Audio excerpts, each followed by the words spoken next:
पालघर से इस वक्त की एक बड़ी खबर सामने आ रही है। पालघर में भारी बारिश ने जनजीवन को अस्त व्यस्त कर दिया है। पालघर के कई इलाके जलमग्न हो गए हैं। सड़कों से लेकर घरों तक पानी भर गया है। लोगों को खासी दिक्कतों का सामना करना पड़ रहा है। तस्वीरें पालघर के विरार वेस्ट इलाके की है। पानी से लबालब भरी सड़कों से गाड़ियां गुजर रही हैं। लोगों को पानी में डूबकर आवाजाही करनी पड़ रही है। हर तरफ आफत और मुसीबत की ही तस्वीर देखने को मिल रही है। ये पालघर की तस्वीर आप देखिए। सड़कों पर पानी ऐसे बह रहा है जैसे सड़क नहीं बल्कि कोई नदी हो। पानी का प्रवाह भी बहुत तेज है, फोर्स भी बहुत तेज है और इस तरीके से लोग परेशान हैं कि इस पानी से ही दो चार होकर लोगों को अपने गंतव्य तक पहुंचना पड़ रहा है। पानी ऐसा नहीं कि थोड़ा पानी भरा हो, पानी कई फीट भरा है। पानी की लहर देखकर अंदाजा लगाया जा सकता है कि ऐसा लग रहा है कि ये सड़क नहीं बल्कि कोई नदी है और इसी से वाहनों को गुजरकर निकलना पड़ रहा है। और यही नाकामी होती है सिस्टम की। बारिश से पहले क्या नालों की सफाई नहीं करवाई जाती, क्या तैयारियों को जांचा परखा नहीं जाता? आखिरकार वो सड़कें जिस पर जो गाड़ियां हैं वो फर्राटे भरती हैं, वो पानी के आगे बेबस क्यों हो जाती हैं, ये बड़ा सवाल है। अब आइए आपको रत्नागिरी की तस्वीर भी दिखा रही हूँ। ये तस्वीर आप देखिए। यहाँ भी लैंडस्लाइड की वजह से सड़क बाधित हो गई है और सड़क के दोनों तरफ इस वक्त ट्रैफिक देखने को मिल रहा है। दरअसल पहाड़ से मलबा आता है और वो मलबा सड़क के बीचों बीच आकर गिरता है, जिसकी वजह से सड़क ब्लॉक हो जाती है और फिर लंबे जाम से लोगों को दो चार होना पड़ता है। ये तस्वीर आप देखिए। जहां तक आपकी नजर जाएगी आपको गाड़ियों की एक लंबी लाइन नजर आ रही होगी और ये जो नज़ारा है ये सड़क के दोनों तरफ है, यानी सड़क के दोनों तरफ इस वक्त जाम लगा हुआ है। और अभी जो टीमें हैं, प्रशासनिक टीमें हैं, वो मौके पर मौजूद हैं और जेसीबी हैं। मलबे को हटाकर इस रोड को जल्द से जल्द खोलने की कोशिश जो है वो की जा रही है। पुणे में भी आज मूसलाधार बारिश आ रही है। हालात बद से बदतर हो रहे हैं। तस्वीरें आपको दिखाती हूँ। सड़कें पूरी तरह से डूब चुकी हैं। रफ्तार पर ब्रेक लग गया है। जिन सड़कों पर गाड़ियां फर्राटे भरती थी वहां सिर्फ पानी ही पानी नजर आ रहा है और ये गाड़ियां डूब रही हैं। और ये सिर्फ पुणे ही नहीं बल्कि पालघर में भी ऐसे ही हालात हैं। सड़कें नदियां बन चुकी हैं। जहां तक आपकी नजर जाएगी सिर्फ और सिर्फ पानी ही पानी नजर आएगा।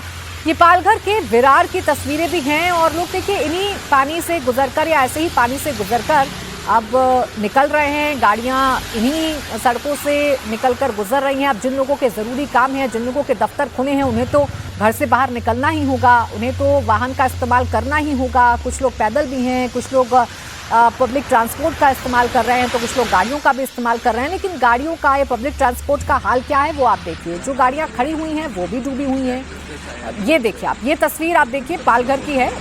यहाँ पर ऐसा लग रहा है कि सड़क नहीं बल्कि नदी से होकर ये जो वाहन है, जो ट्रैक्टर हैं, ये गुजर रहे हैं। और इसी बीच देखिए बाइक सवार इन लहरों से दो चार होकर बैलेंस खो देता है और ऐसे में हादसे होते हैं, लोगों की जान चली जाती है। कुदरत का कहर सिर्फ महाराष्ट्र में नहीं, एमपी से गुजरात तक कुदरत ने भयंकर तबाही मचाई है। मुंबई में क्या हालात हैं वो तो मैंने आपको दिखाया। अब मध्य प्रदेश के उज्जैन में क्या हाल है ये भी आपको दिखाती हूँ। क्षिप्रा नदी उफान पर है, कई मंदिर डूब गए हैं। पानी का स्तर लगातार बढ़ रहा है। उत्तराखंड में भी लगातार हो रही बारिश के बाद मंदाकिनी अलकनंदा का जलस्तर बढ़ गया है। गुजरात के अमरेली में भारी बारिश के चलते हाईवे का एक हिस्सा पूरी तरह से बह गया है। तो वहीं हिमाचल प्रदेश के कुल्लू में बारिश के बाद हुई लैंडस्लाइड के बाद नाले में उफान आ गया है, जिसके चलते सड़कें पूरी तरीके से ठप हो गई हैं।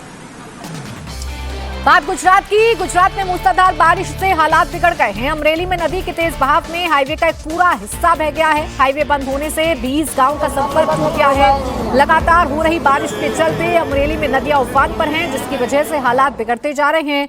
अमरेली से जो डरावनी तस्वीर आई है वो आप देखिए। सड़क का एक हिस्सा कैसे बह गया और एक बड़ा जो गड्ढा है वो पैदा हो गया, या एक दरार बड़ी पैदा हो गई इस सड़क के बीचों बीच और जो जहां था वहीं पर फंस गया, जिसकी वजह से 20 गांव का संपर्क जो है वो अमरेली से टूट गया है। बताया जा रहा है कि हाईवे बंद होने से 20 गांव का संपर्क टूटा है। अब देखिए पानी का बहाव आप देखिए ना, कितना तेज पानी का बहाव है। अब ये जो रोड बनाई गई थी ये रोड भी बेबस रही इस पानी के बहाव के आगे और इसका एक हिस्सा बह गया और इसके बीचों बीच से नदी बहने लगी। अब आइए आपको रुद्रप्रयाग की भी तस्वीर दिखाते हैं, उत्तराखंड की, जहां आसमानी आफत ने भारी तबाही मचाई है। रुद्रप्रयाग में अलकनंदा नदी ने रौद्र रूप धारण कर लिया है। महादेव की विशाल प्रतिमा भी सैलाब में डूब गई है। महादेव की सिर्फ जटाएं ही नजर आ रही हैं, बाकी हिस्सा डूब चुका है। भारी बारिश की वजह से रुद्रप्रयाग के कई इलाकों में हाहाकार मच गया है। ये आप देखिए तेज पानी का सैलाब है, तेज धार है, यानी कि फोर्सफुली पानी बह रहा है और जो महादेव की प्रतिमा है वो पूरी तरीके से डूब गई है। सिर्फ जटाएं ही नजर आ रही हैं। अब देखिए, कोई छोटी मोटी मूर्ति तो है नहीं, एक विशालकाय मूर्ति है महादेव की जो कि सैलाब में डूब गई है। और इसके बाद सड़कों पर जो लैंडस्लाइड की वजह से मलबा आ रहा है, उसकी वजह से आफत और दुगनी हो रही है। इस लैंडस्लाइड के बाद मलबे को हटाने का काम फौरी तौर पर शुरू किया जाता है, लेकिन इस मलबे को हटाने में कई घंटे लग जाते हैं और तब तक सड़कें पूरी तरीके से बंद हो जाती हैं। जो तस्वीर आप देख रहे हैं चमोली की है, उत्तराखंड के चमोली जिले की तस्वीर है। और यहाँ पर भी पहाड़ का एक हिस्सा नीचे आ गया है, मलबा आ गया है और ये मलबा अपने साथ बोल्डर लेकर आता है। बोल्डर का मतलब ये कि बड़े बड़े पत्थर नीचे आकर गिरते हैं, जिसकी चपेट में कई बार वाहन भी आते हैं, कई लोगों की जान भी चली जाती है। चुनौती ये रहती है कि चूंकि सड़कें बाधित हो जाती हैं, लंबे लंबे जाम लग जाते हैं, ऐसे में प्रशासन को तुरंत एक्टिव होकर मलबे को हटाना पड़ता है। कई घंटों का वक्त इसमें लगता है, तब तक लंबा जाम लग जाता है। यही काम उत्तराखंड के चमोली में भी हो रहा है। लैंडस्लाइड की वजह से जो मलबा सड़कों पर आया है, उसे हटाने का काम लगातार किया जा रहा है।